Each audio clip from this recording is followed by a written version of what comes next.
Hi, my name is Singing Lim, and today I'll be telling you about tidying up Cloud Function deployments with Cloud Build. First, a little about me. I'm a software developer at Encore, and I'm also a speaker and organizer at GDG Brunei, giving talks and workshops about the cloud.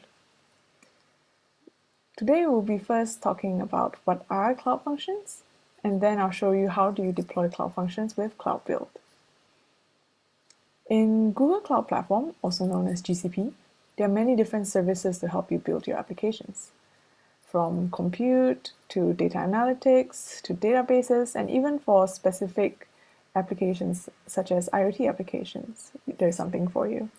In fact, there are so many different services that it's hard to put them all in one page. When building your application, you'll often find you need to connect different services together to perform tasks. Say, for example, you're building something to help you annotate images. So, for example, if a user uploads an image to cloud storage, you might want to call a machine learning API to get the image annotation, and from there upload the annotation data to a database, such as Cloud Firestore. So how do you do this? You could use Cloud Functions. So they're small snippets of code that will run when an event is triggered, in this case, when a user uploads an image. So you can write a Cloud function called annotateImage, which will trigger as soon as the user uploads an image. So I'll talk you through how to do that. So to create a Cloud function, let's structure the directory first. We'll have a base folder for your main repository called WDA, and we'll create a different folder for each function we'll create. So in this case, we have a folder for annotateImage, and in it contains the function's code. In this case, I'm using Go, as well as its dependencies. So to write the function itself, it's simply put just a function. So it takes, in this case, the arguments are metadata from the event being triggered. In this case, upon uploading a file to cloud storage, it contains some metadata which you can then use to get the image itself from cloud storage, and then you pass the image to the Cloud Vision API to get annotated data, then upload it to Firestore, and that's the whole function. Once you have the function, you need to deploy it, and you can do that using the gcloud command line tool. So run this in terminal. gcloud functions deploy annotateImage, and there are some parameters which helps you define the function.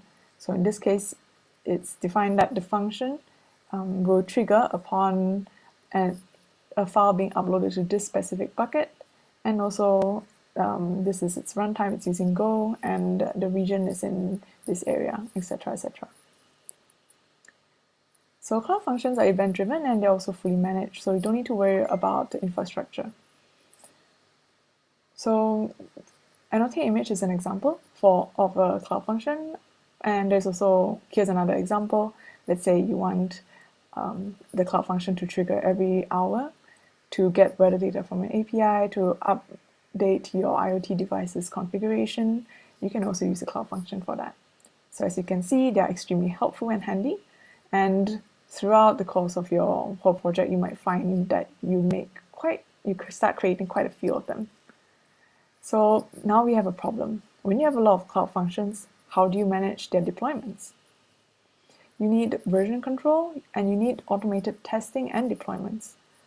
So I would like to introduce a tool that you can use to help you, and it's called Cloud Build.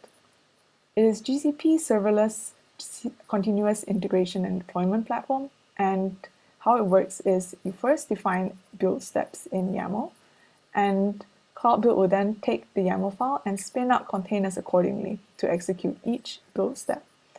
This will then let you build and deploy your applications easily. There are 3 steps. Firstly, defining your build steps in the YAML file. Then on Cloud Console, you connect to your repository and also create the Cloud Build trigger. Then once that's all set up, all you need to do is push your code to your repository, and if the certain criteria are met, Cloud Build will then build and deploy your functions. Let's walk through each of these steps one by one. Firstly, defining your build steps in YAML. So the YAML file is essentially collection of your instructions for your build pipeline. Let's say, for example, you have two steps. Firstly, you want to test the function, and if the test passes, you want to deploy to Cloud Functions. So you can write this in YAML in this way. So here we have two steps, one for testing and one for deployment. So let's make it even simpler. Let's say if all we want to do is to deploy, this is what the YAML file will look like. So you have steps, and the first and only step, it will contain this object. Firstly, you define the name of the container image. So remember, each step is actually a container running and executing your commands. So obviously, you would then need to specify what container image is used to create that container. So Google has given several cloud builders that contains commonly used commands that you'll need when building your application. In this case, we're using the gcloud Cloud Builder, which has the gcloud command pre-installed. So after you define your container image, you also need to define your arguments. So these arguments are passed to the container to execute the build step. And there's an optional field for the ID, which is the ID of the step.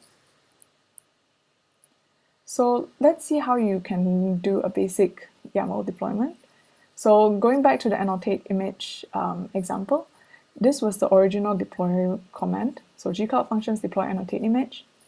And when written in a YAML format, it looks like this.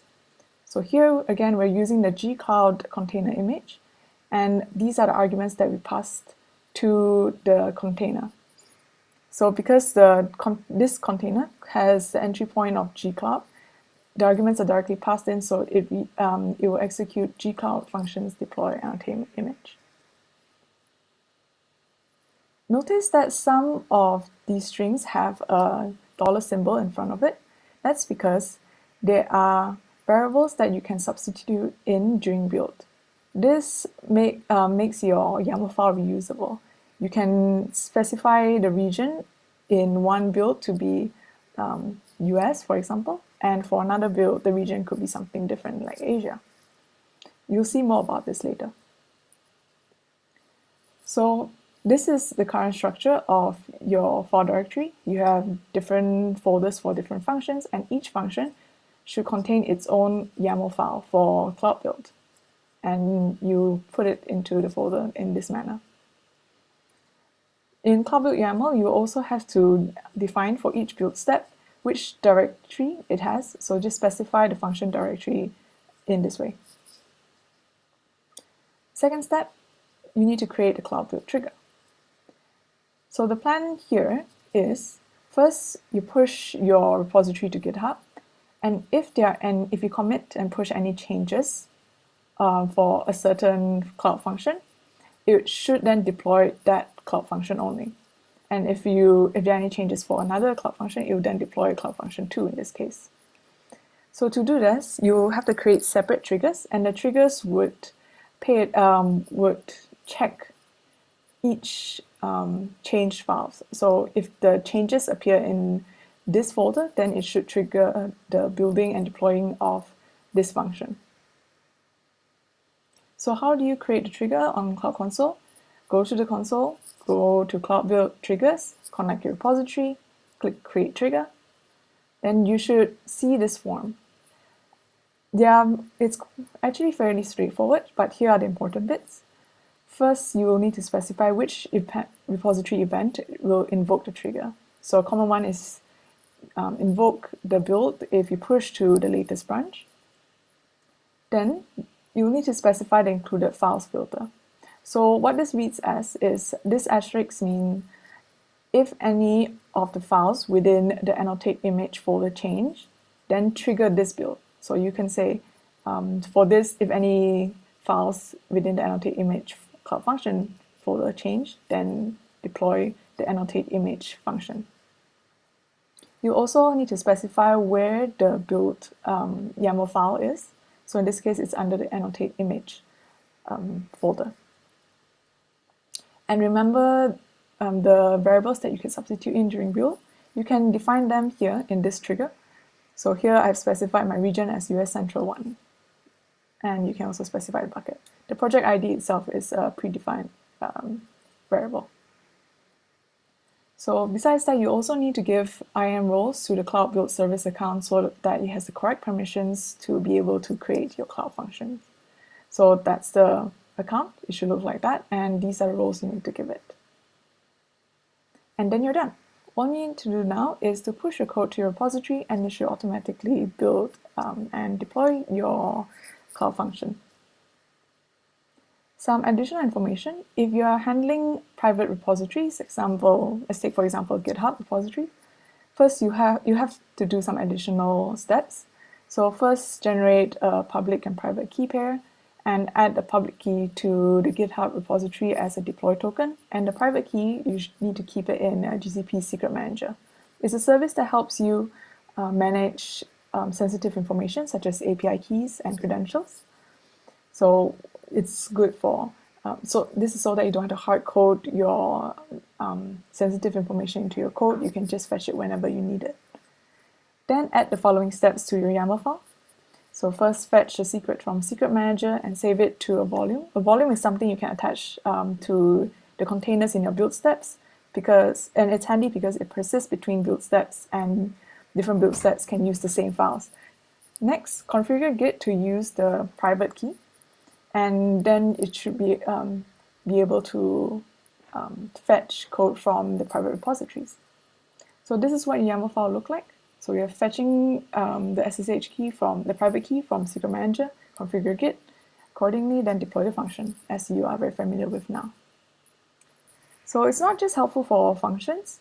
Cloud Build can be used to build container images and to deploy to Cloud Run or GKE with Google Container Engine.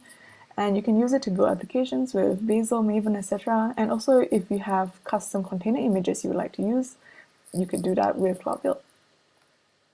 In summary, it's easy to deploy Cloud Functions with Cloud Build.